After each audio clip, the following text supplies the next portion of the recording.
આજરોજ એનડીઆરએફની ટીમ દ્વારા ગોમતી ઘાટ વિસ્તારમાં દર્શનાર્થીઓને દરિયામાં નાહવા ન જવા માટે સાવચેત કરવામાં આવ્યા. નેશનલ ડિઝાસ્ટર રિસ્પોન્સ ફોર્સની ગાંધીનગર સ્થિત બટાલિયન નંબર 6ની 2 ટુકડી ટીમ રાજ્યમાં બનતી કોઈ પણ મોટી દુર્ઘટનામાં મદદરૂપ થવા માટે 24 કલાક સાધન સરંજામ સાથે સજ્જ હોય છે તેમ બટાલિયનના નાયબ વડા એસ.કે. રાણાએ પત્રકાર સાથેની વાતચીતમાં જણાવ્યું હતું. અને કેન્દ્ર સરકારે 2006માં દેશમાં કુદરતી કે માનવસર્જિત આફતોમાં મદદરૂપ થવા માટે નેશનલ ડિઝાસ્ટર રિસ્પોન્સ ફોર્સની સ્થાપના કરી હતી. આ ફોર્સની હાલમાં કુલ 9 બટાલિયન દેશના વિવિધ રાજ્યોમાં કાર્યરત છે, જે પૈકી બટાલિયન નંબર 6 ગુજરાતમાં ગાંધીનગર ખાતેથી ગુજરાત સહિત રાજસ્થાન, મધ્યપ્રદેશ તેમજ કેન્દ્ર શાસિત પ્રદેશ દીવ, દમણ અને દાદરા નગર હવેલીની કામગીરી સંભાળે છે. ગુજરાતની બટાલિયનના નાયબ વડાએ જણાવ્યું કે ગાંધીનગર ખાતેની બટાલિયનમાં 1149 તાલીમબદ્ધ જવાનોની કુલ 18 ટીમ કામગીરી સંભાળે છે.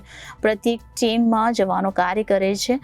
2 ટીમ 24 કલાક માટે સાધન સરંજામ સાથે સજ્જ હોય છે. આ ટીમ કુદરતી કે માનવ સર્જિત દુર્ઘટના અંગેનો સંદેશો મળે કે તરત જ બીજી જ મિનિટે ગાંધીનગરનું સ્થળ છોડી દઈ દુર્ઘટના સ્થળે જવા રવાના થઈ જાય છે.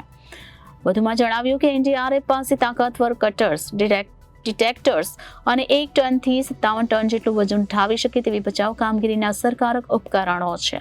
વરસાદની મોસમમાં ભારેથી અતિભારે વરસાદની આગાહી થાય કે તરત જ વિવિધ ટીમોને રાજ્યના વિવિધ સ્થળોએ અગાઉથી જ મોકલી આપી દુર્ઘટના પહેલા લોકોને મદદ મળે તેવું આયોજન કરવામાં આવ્યું છે.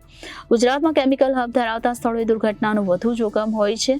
આ જોખમને પહોંચી વળવા માટે પણ એનડીઆરએફ દ્વારા કેન્દ્ર સરકાર પાસે હાઈ પરફોર્મન્સ સૂટની માંગણી કરી છે. ત્યારે આજરોજ એનડીઆરએફની ટીમ દ્વારા ગોમતી ઘાટ વિસ્તારમાં પણ દર્શનાર્થીઓને દરિયામાં નાહવા ન જવા માટે સાવચેત કરવામાં આવ્યા હતા અને પોતાની ફરજ પૂરી પાડવામાં આવી હતી. Reporter Ghanshyamsinh Vadher, Janadesh news, Devbhumi, Dwarka.